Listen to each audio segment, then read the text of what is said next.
Hi everyone, welcome to my channel and welcome to this new video here. I'm Birgit from Kobassiani Sewing Patterns. This video here is a sewing video for my new skirt pattern Maggie. And this time I divided the video in several parts, so this video here is part 1. Part 2 I will link you here. And there's also another video for the version of Maggie with the train, which I will link you here. The pattern for Maggie is available in all my shops. The links you will find below in the description box. Maggie is a quite simple skirt, but it has a lot of options, and these I want to show you here.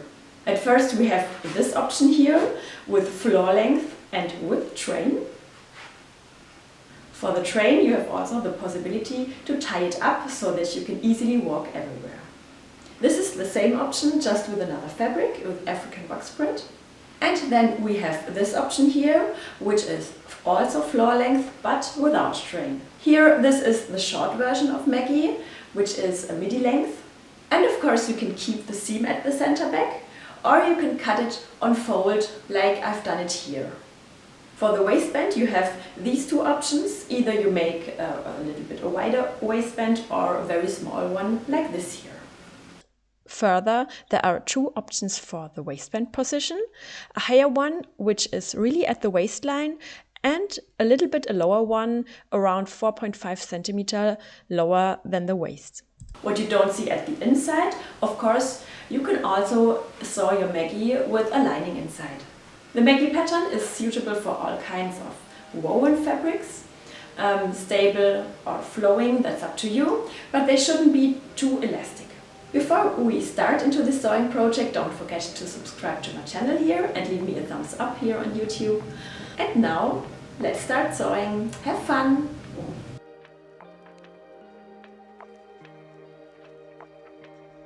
Okay, so here I'm cutting my main fabric, which is washed and ironed, of course.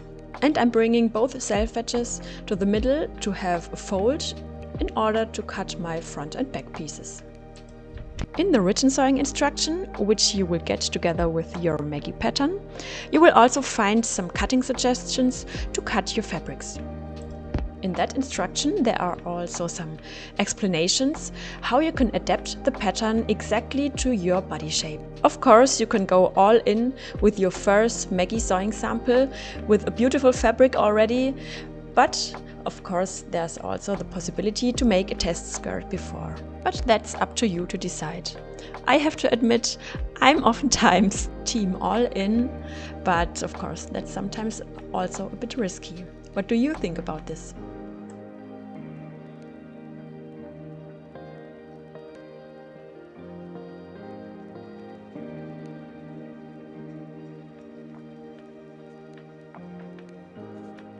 Here I'm cutting my waistband, and I chose to make the wider waistband option for this sewing sample. So normally for this I need 2 waistband pattern pieces, but I forgot that when I made the video.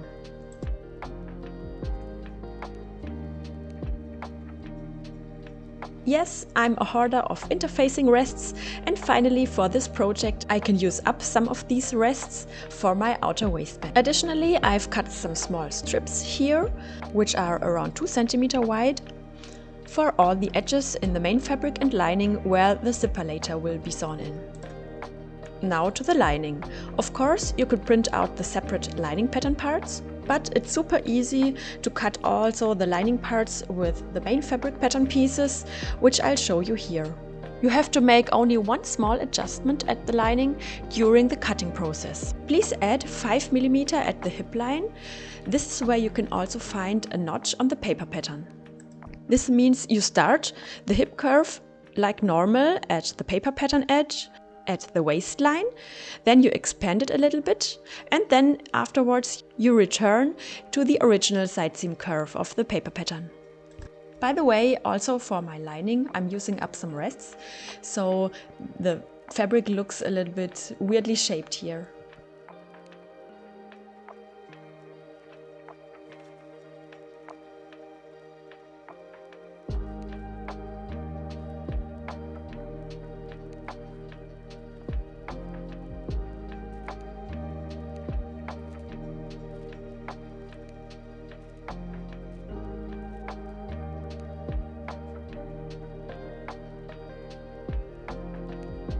Like for the first lining pattern piece, I'm adding at the second lining pattern piece 5 mm in the hip area.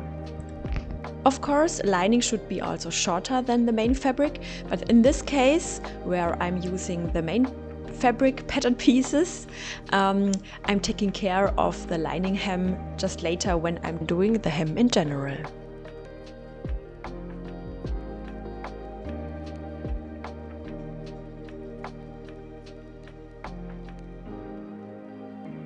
We need some notches on our Maggie skirt. Here I'm marking the hip at the lining pattern pieces.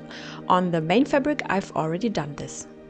The center front and back in the lining and main fabric has to be marked also. I'm just cutting in a tiny V there at the folding lines.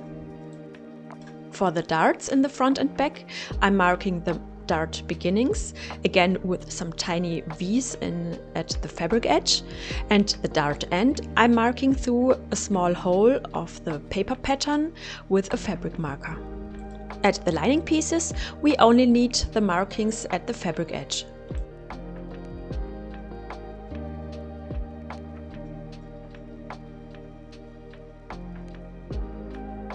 Then I fix the interlining on the outer waistband. I'm putting the interlining with the gluing side on the wrong fabric side. By the way, I'm overlapping my small interlining rests, which I've cut before.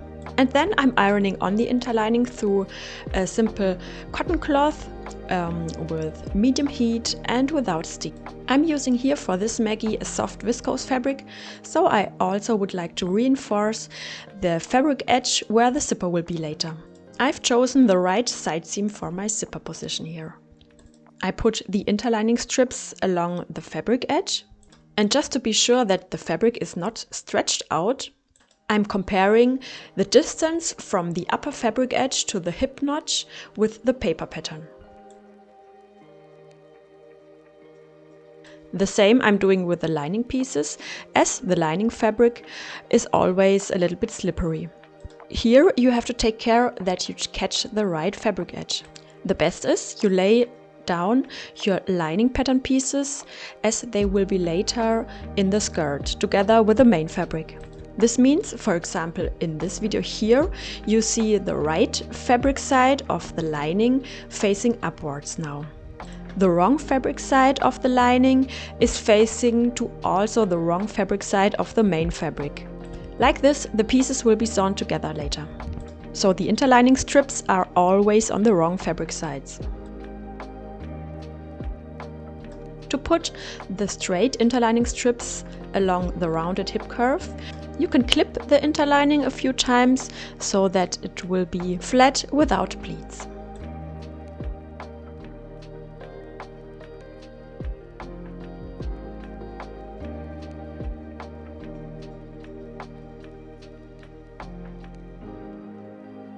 As soon as this is prepared, we can finally start to sew. So let's prepare at first the darts in the main fabric. The marks at the top edge should align, and the mark for the dart end should be exactly at this fold here which is created. The wrong fabric side is now facing outwards. Like this, I'm pinning the fabric along this folded edge. All the other darts in the main fabric I'm preparing in the same way. In the lining we make no darts, we are just putting the extra width into a pleat. And the pleat content is pointing towards the center front, and in the back part it points to the center back.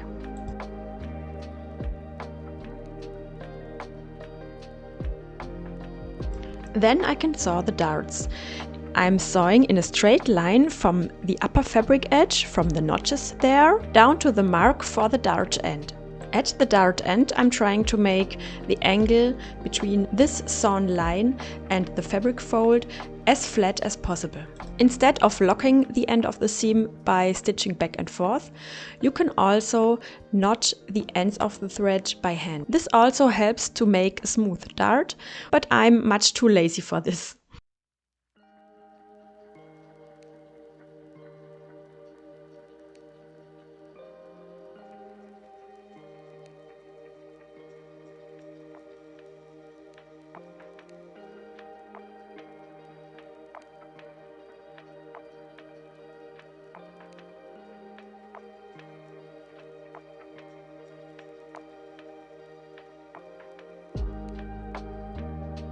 The lining pleats I'm just basting at the fabric edge.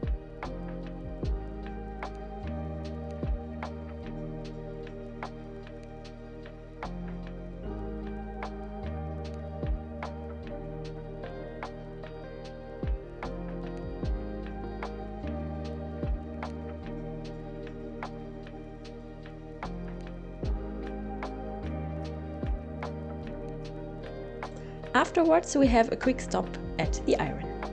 The lining pleats you can just iron flat like this. The main fabric darts we have to iron a little bit more carefully. The content of the darts we are putting towards the center front and the center back, and then we iron them towards this direction, but we are guiding the iron only up to the dart end. Otherwise, the 3D shape we just created in the fabric would be ironed flat. This we don't want to have. This is a possibility to iron darts with a simple ironing equipment only and with a flat ironing board only.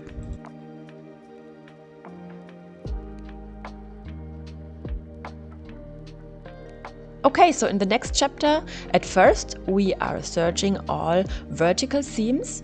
These are the side seams, but also the seam in the center back if you have one there, and the sides of the godet. Then the side seam without zipper is closed. At first I pin the layers together and I make sure that the hip notches align. And then I close this one side seam with a 1 cm seam allowance, means 3/8 inch. As you can see, I'm doing this in both layers, main fabric and lining. And if you have a seam in the center back, but no zip in the center back, you should also close the center back seam now. And if you have a godet, then please watch the separate Maggie video for the long version with train and godet. Of course, these seams have to be pressed apart now. Please press very carefully and only with the tip of your iron, so that the shape we've just created in the skirt, this means here, for example, the hip curve, is not destroyed and ironed flat. But perhaps you're also lucky and you have an ironing pad at home for ironing roundings like this here. Next, we will attach the waistband pieces to the skirt pieces and also integrate the hanger loops into the seam. These loops here are just small fabric tunnels out of my lining fabric, but of course you can also use some small satin ribbon. The outside waistband I'm pinning to my main fabric skirt, and the inner waistband pattern piece I'm pinning to my lining fabric. Both of course right fabric side to right fabric side, and I'm aligning all the notches with the seams. Here on the right fabric side of the lining, at the side seam, please also pin your hanger loops to the side seam, the loops pointing downwards. With my zipper being in the second side seam, I'm pinning the second loop just 2 cm beside the side seam edge. If you don't have a lining, the loops have to be pinned to the corresponding positions on the main fabric, but this time to the inside means wrong fabric side. Also, without lining, you need the inside waistband only later in one of the next steps. Then I'm sewing on the waistbands, as always with 1 cm seam allowance.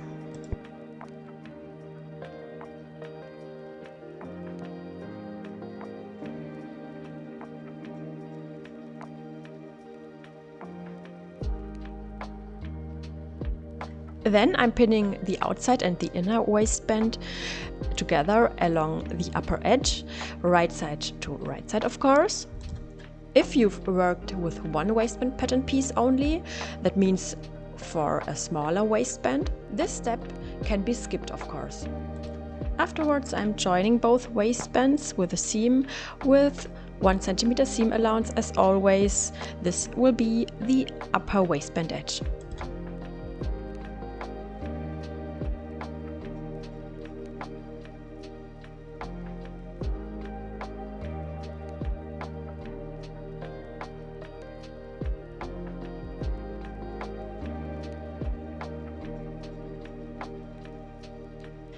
Then I'm ironing the previous seams. The linking seam in between the two waistband parts I'm ironing apart. The seam between the inner waistband and the lining I'm ironing towards the waistband pattern piece. If you don't have a lining, you can iron this loose edge of the inner waistband around 8 mm to 1 cm towards the inside, towards the wrong fabric side.